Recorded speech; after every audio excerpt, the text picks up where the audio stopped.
এবং তাদের পক্ষ থেকে যদি আল্লাহ রাব্বুল আলামিন তৌফিক দান করেন তাবারকের ব্যবস্থা রয়েছে। কুরআনুল কারীমের মধ্যে আল্লাহ রাব্বুল আলামিন বলেন আইনামা তাকুনু ইউদরিকুমুল মাউত ওয়া লাউ কুনতুম ফি বুরুজিন মুশাইয়াদা।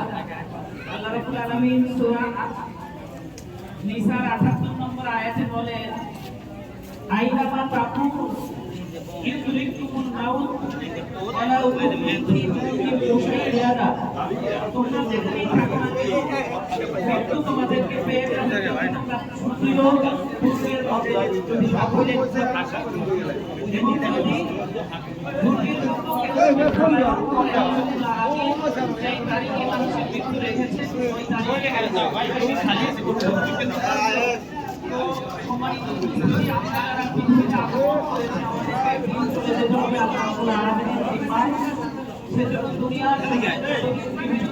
এই লাইনে আগুন দেয়া আছে সব পৌঁছে দেবে। এই লাইনে এই লাইনে যে আদেশ দিয়েছে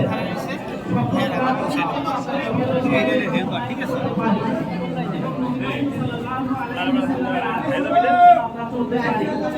আল্লাহ রাসূল সাল্লাল্লাহু আলাইহি ওয়াসাল্লাম ইসলামের মধ্যে সর্বোত্তম আমল কোনটি? অন্য একটি হাদিসে বলা হয়েছে ইসলাম আমল, ইসলামের মধ্যে সর্বোত্তম কাজ কোনটি বা আমল কোনটি? আল্লাহ রাসূল দুই জায়গায় একটি প্রশ্নের উত্তর দিয়েছেন। এক জায়গায় বলে দিয়েছেন এবং আব্দুল সালাম, মানুষকে দেখলে সালাম প্রদান করতে হবে এবং পরিচিত অপরিচিত মানুষকে সালাম প্রদান করতে হবে এবং মানুষকে খানা দিতে হবে, খাবার দিতে হবে, খাবারের মধ্যে দিতে হবে। আজকের এই অনুষ্ঠানে আমরা এই হাদিস থেকে এই অংশ পেলাম। আরেক জায়গায় বলা হয়েছে সর্বোত্তম আমল হলো লা ইলাহা ইল্লাল্লাহ বলা এবং আল্লাহর রাস্তায় জিহাদ করা। এই আমলগুলো আমরা হাদিস শরীফে পেয়ে থাকি। তো যখনই কোনো ব্যক্তি মারা যায় তখন যারা জীবিত থাকে তাদের জন্য অনেক এটা চাপায় দাও।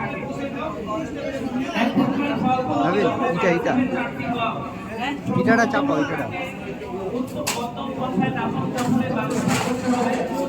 যদি তার সম্পদ থেকে থাকে সেই সম্পদগুলো রয়েছে ওই সম্পদের যদি ঋণ থাকে তাহলে ঋণ দিতে হবে এবং ঋণ আদায় করার পরে যদি ব্যবসার ওসিয়ত থাকে ওসিয়ত পূরণ করতে হবে।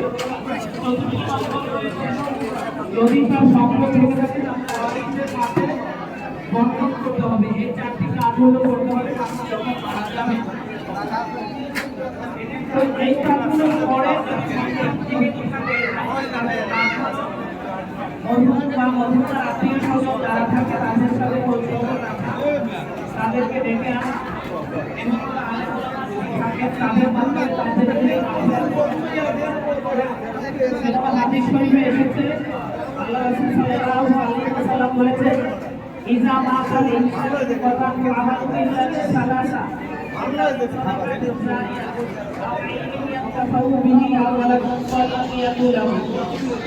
যখন মানুষ মারা যায় তখন সকল এক আমলকে বন্ধ করে দেওয়া হয়। ঠিকটি রেখে বলে দরজা খোলা থাকে।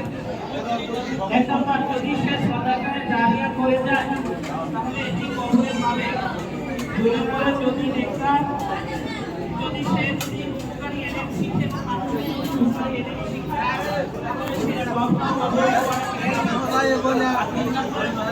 সন্তান রেখে যায় সন্তানগুলি দোয়া করে সেটিও কবর করাতে পারে। তাহলে এই হাদিস শরীফ থেকে বোঝা যায় মুসলিম শরীফের হাদিস এটা থেকে বোঝা যায় একটা সন্তান থাকে দোয়া যদি আয়োজন করে সে যদি দোয়া করে এই দোয়াটা কবর করাতে পারে আর সকল নেক আমাদের জন্য বন্ধ করে দেয়া হয়। তাহলে আমরা দুটো হাদিস শরীফ থেকে পেলাম মানুষকে খাবার খাওয়ানো এটিও কোরআন এবং সুন্নাহ থেকে সর্বাধিকভাবে প্রমাণিত। আরেকটি ঢাকায় দেখি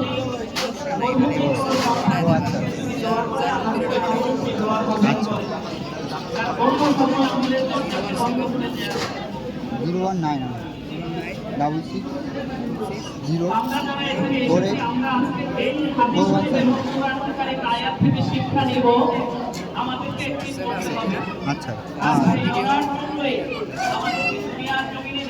করতে হবে। আর যদি আমাদের লেখার সন্তান যদি রেখে যায় তারা ব্যবস্থা করে দোয়া কবুল করবে। মুসলিম শরীফে একটি নেতার সাথে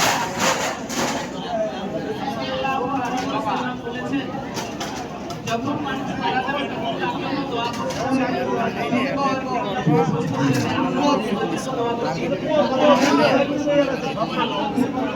চেয়ারম্যান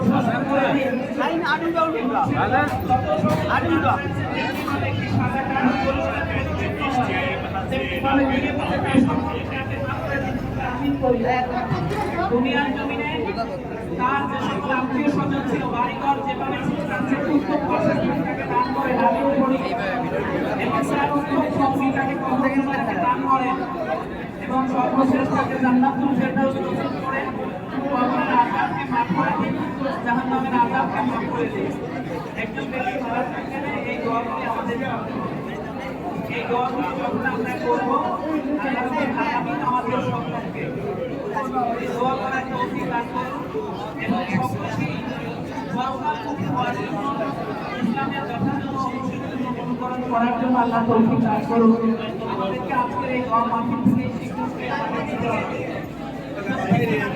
আমরা এইভাবে বিভিন্ন অনুষ্ঠানে পদার্পণ করি কিন্তু আমাদের যে চিন্তা করতে হবে আল্লাহ আল্লাহর জিম্মায় চলে যেতে হবে সেই কারণে দুনিয়ার যে প্রান্তে থাকি না কেন 5 ওয়াক্ত সালাত আমরা আদায় করব যখন কিয়ামতের প্রথম দিনে সালাতের সময় অর্থাৎ নামাজ আদায় করেছি কিনা এরকম করতে কি আমরা নামাজ আদায় করব কিনা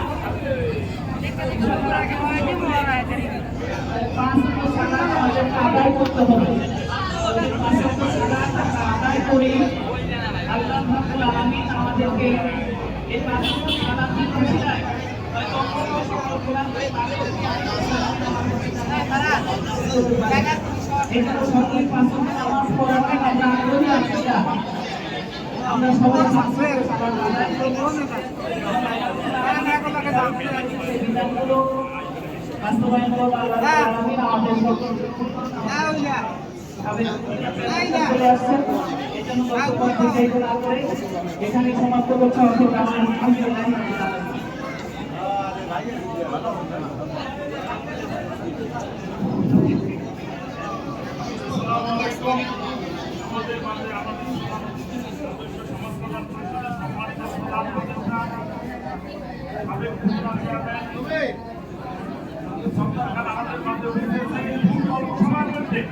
আমরা দোয়া মোনাজাত শেষ করে দেব এ পর্যায়ে আমাদের মাঝে সংক্ষেপে একটা কথা বলবেন আমাদের সমাজকল্যাণ পরিষদের সম্মানিত সভাপতি ডাক্তার ইকবাল সমিতির সমস্যা নেই চালু চলতে থাকবে আমাদের মাঝে আমরা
লক্ষ্যে আমাদের আদর্শ প্রতিষ্ঠা করার জন্য এই সমাজ আদর্শ সমাজ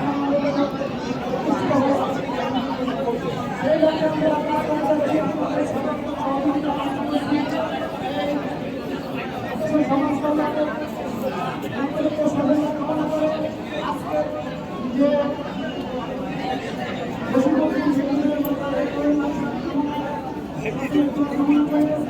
সংক্ষিপ্ত